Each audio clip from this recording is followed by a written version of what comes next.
Welcome to VoroMotors. Today, we're going to walk you through the process of how to replace the finger throttle on the EMOVE Touring. For this task, the only tool that you will need is a 4mm Allen key. The first step is turning off the power. Disconnect the connecting cord from the display.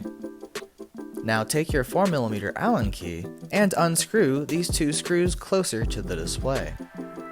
The display and throttle are now loose. Remove them and place them to the side. It's time to now install the new finger throttle. Line up the new throttle with the screw holes and thread the screws back in. Next, we connect the cord in the back. Press the power button and make sure the display turns on and works correctly. To adjust the angle of the display, unscrew the bottom screws below the previous ones. After a few turns on each, adjust the angle of the screen to your liking. When the screen angle is adjusted, tighten the screws once more. Now it's time to enjoy your new finger throttle. If you have any questions, please leave them in the comment section below. And please subscribe and hit the bell to be notified for new videos. Thanks for watching.